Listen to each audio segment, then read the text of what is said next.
depending on what kinds of projects and patterns you do for your chip carving, you may find yourself wanting to do text, numbers, or letters, or whatever, with names, dates, and that sort of thing. And I think a lot of people, when they're starting out, tend to struggle with letters and text. And so I want to kind of help talk through a little bit of that and see if I can alleviate some of the challenge.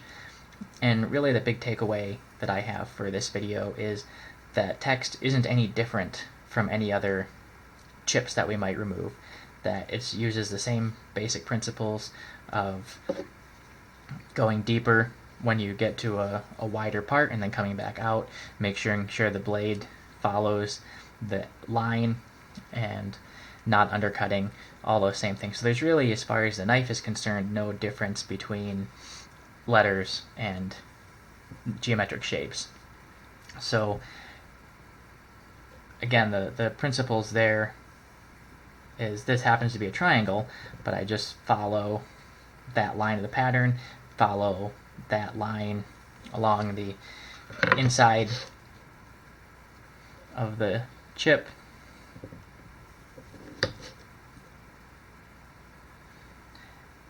and if you're interested to see how I know where to draw those lines on the inside, I'll link another video that I did on showing you how to figure out what those should look like. So that's a triangle.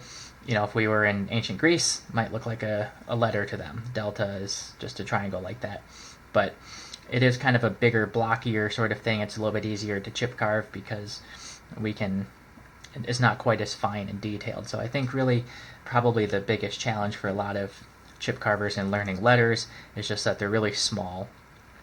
And you know, I heard it remarked one time that it was cool that in chip carving, you know, like these, you can do different fonts and it looks like those different typefaces. You got a basic one or a cursive one, then a shadow one with a positive letter image. And there's nothing special or unique about those. Like I'm saying, it's pretty much just follow the same basic techniques and the letter takes care of itself. So for a capital I here, you can see really, just as we draw it, it's just 3 straight lines. So if you can carve a straight line chip carving, then you can carve a capital I or a capital L or anything like that. So I drew the lines on the bottom of the chip on here as well. Probably hard to see, but it's the same principles, just kind of go down. And like I say, a lot of it's just the fact that it's smaller chips, so you maybe need to be a little more precise or careful about staying on the lines, because we are familiar with letters, we know what they're supposed to look like, so when something doesn't follow that, it maybe calls our attention a little bit more and might cause it to look less clean. So I'm just gonna go ahead and carve these 3 lines the same way as I would any other straight lines in chip carving, without really any concern for the fact that it's a letter.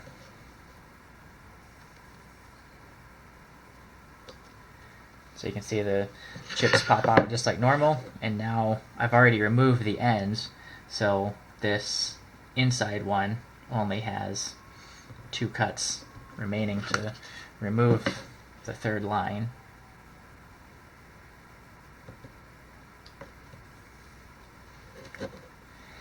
And for the last one here, we got kind of a stylized capital L, not quite cursive, but got some different things going, but all the same principles apply. We've got the same geometry of the inside of the cut going on here.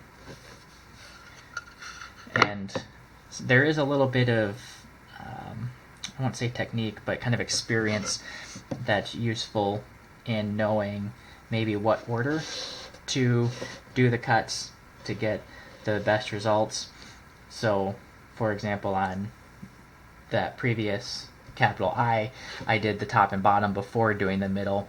I think that's going to provide better results, so you can do it all as standalone straight lines. If I had done the top and then this part, then I would already have part of this chip kind of missing, and I'd have to kind of line those up, and would have been a little bit trickier. So by doing the two lines separate, and then it leaves that one to be a nice and I guess kind of normal straight line to cut that way as well. And so on this one, I am going to, because of the curve, these aren't really as independent, and so I'm going to go ahead and follow along the outside of this L.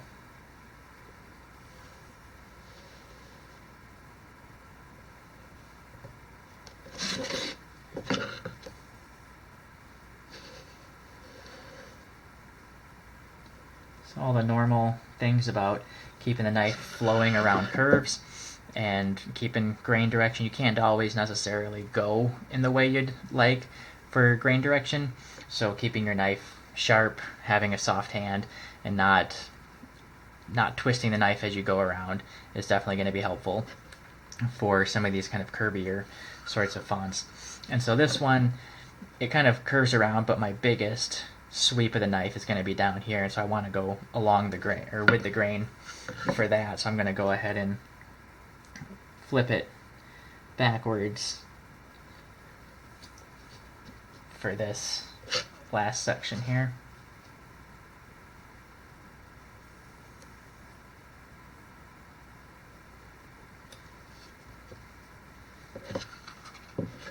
And so there we've got that stylized L.